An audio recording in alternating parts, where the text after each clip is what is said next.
जनक जी के कहने पर सतानंद जी राम लक्ष्मण विश्वामित्र जी को रंग भूमि में लेकर गए। एक ही राम जी सबको अलग अलग दिखाई देने लगे। कपटी राजाओं को राम जी, जो असुर आए थे कपट का वेश बदलकर, उनको राम जी काल दिखने लगे। जो अपने को वीर मानते थे राजा, उनको राम जी परम वीर दिखने लगे। भक्त राजाओं को राम जी भगवान दिख रहे हैं। गोस्वामी जी कहते हैं, जिनकी रही भावना जैसी प्रभु मूर्ति तिन देखी तैसी। सबने अपनी अपनी भावना के अनुरूप भगवान का दर्शन किया। जनक जी महाराज ने विश्वामित्र जी को पूरे यज्ञशाले का दर्शन कराया है। विश्वामित्र जी इतनी प्रशंसा कर दिए, जनक जी बोले बाबा जी को सबसे ऊपर बिठाओ।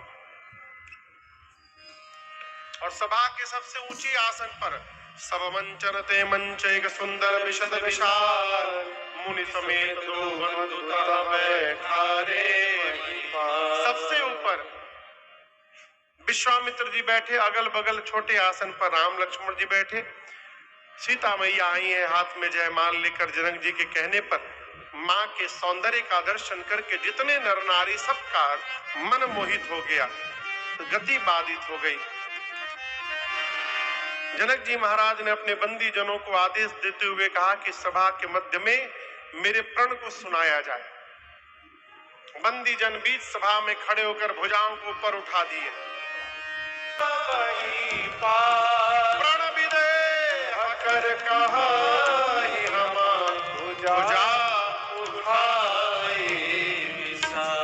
बंदी जन भुजाओं को ऊपर उठाकर बोले, दीप दीप से आए आप राजा महाराजा।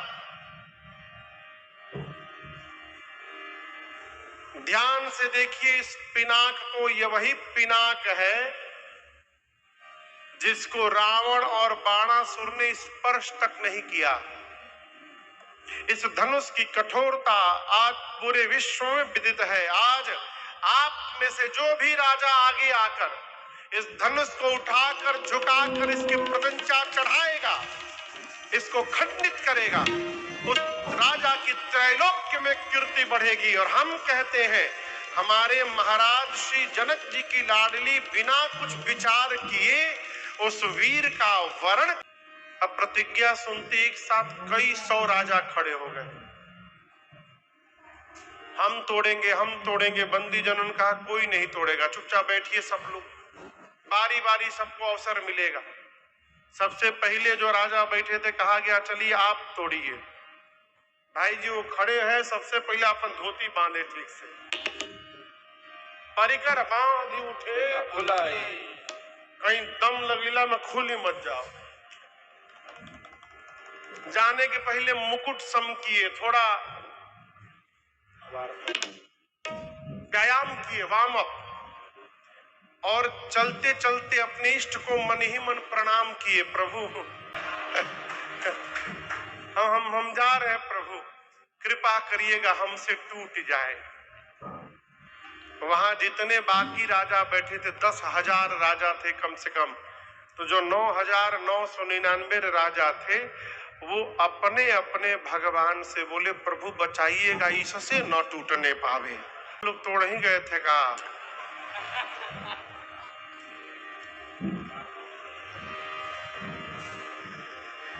गोस्वामी जी कहते राजा चलते तम की तक शिव धनु धरई, तब तमा के खड़े हुए हैं, जाकर पकड़ते हैं, उठाई न कोटि भांति बल करई, करोड़ों प्रकार यत्न करते हैं, बैठ कर घसीट कर तनिक भर दिल मात्र धनुष नहीं खिसका। अंत में धनुष को छोड़कर सिर नीचे झुकाकर वापस जाने लगे। अब दूसरा राजा चला है, मन में प्रसन्न है, इनसे नहीं टूट पाया, मैं तोड़ के दिखाऊंगा मैं। तो जो राजा वापस जा रहे थे उनके सामने वो राजा पहुंचकर मैं तोड़ के दिखाऊंगा, तो वो राजा मन में हाँ जा जा जा। जा उठाइब तो बुझाई जा। एक एक करके राजा आए हो, मात्र धनुष को खिसकाया भी नहीं। एक राजा की बारी आई तो राजा खड़े हुए और अपने स्थान से ही धनुष को देखे और प्रणाम करके बैठ गए। बगल का राजा कायर के बगल में बैठ गया हूं। बोले कैसे बोल दिए तुम कायर? तो उस राजा ने कहा तुम तो तोड़ने भी नहीं गए। उस राजा ने कहा मैं तोड़ने नहीं आया हूं, मैं भूपति हूं, राजा भूपति, और जिनका विवाह होने वाला है वो भूमि से जन्म ली है। भूमि जहाँ है, इस संबंध से सीता हमारी बेटी हो गई। हम यहाँ बेटी से विवाह करने नहीं आए हैं, हम बिटिया को आशीर्वाद देने आए हैं, इसलिए हम तोड़ने जाएंगे ही नहीं। तो स्वामी जी कहते हैं जिन्हीं पर महीं पर न जाए। किसी भी राजा से नहीं हिला हो, राजा सब निराश। अंत में राजाओं ने मीटिंग की, मिल के तोड़ दिया जाए।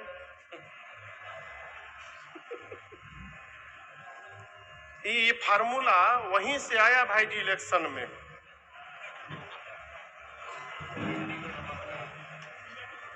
आप लोग समझ रहे हैं?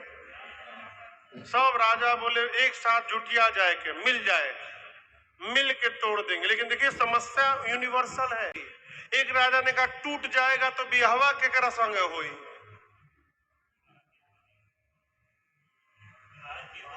दुल्हा के बनी, समस्या यहाँ भी थी, के बैठी हो जा। एक राजा ने कहा नहीं मिल के तोड़ देते, उसके बाद हम आपस में लड़ी लेंगे, जो विजेता बनेगा उससे विवाह होगा। मंजूर हुआ। गोस्वामी जी कहते हैं 10,000। जब दूसरी बार ललकार दिया तो लक्ष्मण जी भैया को देखते नहीं कि कूद पड़े, होठ फड़फड़ा रहे। राम जी बोले क्या हुआ? लक्ष्मण जी बोले छोटा सा बालक जिस सभा में पहुंच जाए, इस धरती पर किसी की औकात नहीं, बोल दे धरती पर कोई वीर नहीं बचा। आपके रहते आप इस सभा में विद्यमान हैं और आपके रहते जनक ने बोला कैसे कि धरती पर कोई वीर नहीं है। मैं बताऊं वीरत्व क्या होता है। कहीं जनक जैसी अनुचित बानी, कहीं जनक जैसे अनुचित बानी, विद्यमान रघुकुल मन जान